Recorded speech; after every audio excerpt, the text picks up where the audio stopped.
আসসালামু আলাইকুম ভিউয়ার্স, বঙ্গ ফুডিসে আবারও সবাইকে স্বাগতম জানাচ্ছি।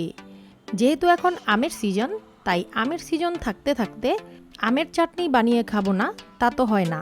তাই আম ফুরিয়ে যাবার আগেই এই রেসিপিটি তৈরি করে সংরক্ষণ করে রেখে দিতে পারবেন 5 থেকে 6 মাসের মতো। আর নর্মাল ফ্রিজে সংরক্ষণ করতে চাইলে আরও বেশি সময় ধরে রাখতে পারবেন এবং যে কোনো সময় ইচ্ছে মতো খেতে পারবেন। আপনার যদি আমার চ্যানেলটি সাবস্ক্রাইব করা না থাকে অবশ্যই সাবস্ক্রাইব করার অনুরোধ রইল। এখন চলুন দেখে নিই সম্পূর্ণ রেসিপিটি। এখানে আমি 1 কেজি পরিমাণ বড় বড় 3টি কাঁচা আম নিয়ে নিয়েছি, যে কোনো সাইজের আম হতে পারে।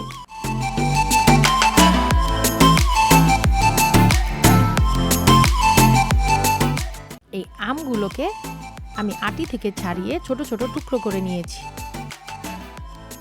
এভাবে আপনারা যে কোনো সাইজের কেটে নিতে পারেন। এখন একটি ফ্রাই প্যান বসিয়ে নিয়েছি, সেখানে এই আমগুলো দিয়ে দিচ্ছি। তারপর এতে 1 কাপ পরিমাণ পানি দিয়ে দিলাম আর দিয়ে দিচ্ছি 1 চা চামচ পরিমাণ লবণ, সাথে দিয়ে দিচ্ছি 1 চা চামচ পরিমাণ হলুদ গুঁড়ো আর 1 চা চামচ পরিমাণ মরিচের গুঁড়ো। এখন চামচের সাহায্যে ভালো করে নেড়ে চেড়ে দিব এবং একটি ঢাকার সাহায্যে ঢেকে দিব 5 থেকে 6 মিনিটের জন্য। 5 থেকে 6 মিনিট পর ফিরে আসলাম। আমটা অনেকটাই সিদ্ধ হয়ে গেছে, দেখতেই পাচ্ছেন কতটা সিদ্ধ হয়ে একদম গলে গিয়েছে। এভাবে কিছুক্ষণ নাড়তে থাকবো। অবশ্যই চুলার আঁচটা মিডিয়াম আঁচে থাকতে হবে, না হলে নিচে লেগে যাবে। এখন একটি ফ্রাই প্যান বসিয়ে এতে 2টি তেজপাতা, 1 চা চামচ গোটা ধনে, 1 চা চামচ আস্ত জিরা, 1 চা চামচ মৌরি, 1 চা চামচ 5 ফোড়ন আর বড় 3টি শুকনো মরিচ দিয়ে দিলাম। এখন মিডিয়াম লো আছে এই মশলাটাকে আমি 2-3 মিনিটের জন্য নেড়ে চেড়ে টেলে নিব। যখন সুন্দর একটি অ্যারোমা ছড়াবে তখন এই মশলাটা আমি নামিয়ে নিব এবং ব্লেন্ডারে গুঁড়ো করে নিব।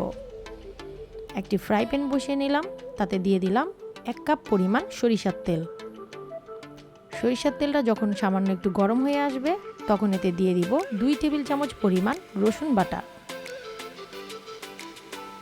এবং চামচের সাহায্যে আস্তে আস্তে নেড়ে মিশিয়ে নিব। এখন এতে দিয়ে দিচ্ছি 2 টেবিল চামচ পরিমাণ সরিষা বাটা। এটা আপনারা যে কোনো সরিষা বাটা নিয়ে নিতে পারেন। আবারও চামচের সাহায্যে কিছুক্ষণ নেড়ে নিব। এখন দিয়ে দিচ্ছি 1 চা চামচ পরিমাণ লবণ, কারণ পূর্বেই আম সিদ্ধ করার সময় আমি 1 চা চামচ পরিমাণ লবণ দিয়ে নিয়েছিলাম। এখন দিয়ে দিচ্ছি 1 কাপ পরিমাণ আখের গুড়। এই আখের গুড়ের পরিবর্তে চিনিও ব্যবহার করতে পারেন, কিন্তু আখের গুড়ের কারণে চাটনির টেস্টটা খুব ভালো হয় এবং দেখতেও খুব সুন্দর লাগে। দেখতেই পাচ্ছেন কিভাবে নেড়ে চেড়ে আখের গুড়টা আমি গলিয়ে নিয়েছি। এখন যে আমটা সেদ্ধ করে রেখেছিলাম সেই ফ্রাই প্যানটা আমি আবার চুলোয় বসিয়ে দিলাম এবং মশলা এবং গলিয়ে নেওয়া আখের গুড়ের সম্পূর্ণ অংশ হাঁড়িতে ঢেলে দিব।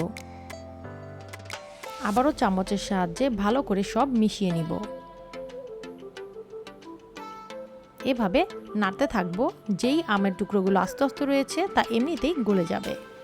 এখন যে স্পেশাল মশলাটা তৈরি করে নিয়েছিলাম সেটা দিয়ে দিলাম, সাথে দিয়ে দিচ্ছি 1/2 চা চামচ পরিমাণ দারুচিনির গুঁড়ো। আবারও চামচের সাহায্যে কিছুক্ষণ নেড়ে চেড়ে নিব। দিয়ে দিচ্ছি 1 চা চামচ পরিমাণ বিট লবণ। এভাবে মিডিয়াম লো আঁচে রেখে নাড়তেই হবে, না হলে নিচে লেগে যাবে। আর নিচে লেগে গেলে সম্পূর্ণ চাটনির স্বাদটাই চেঞ্জ হয়ে যাবে। দেখতেই পাচ্ছেন সব আমগুলো গলে গিয়ে মশলার সাথে ভালো করে মিশে গেছে, কতটা আঠালো আর স্টিকি হয়েছে।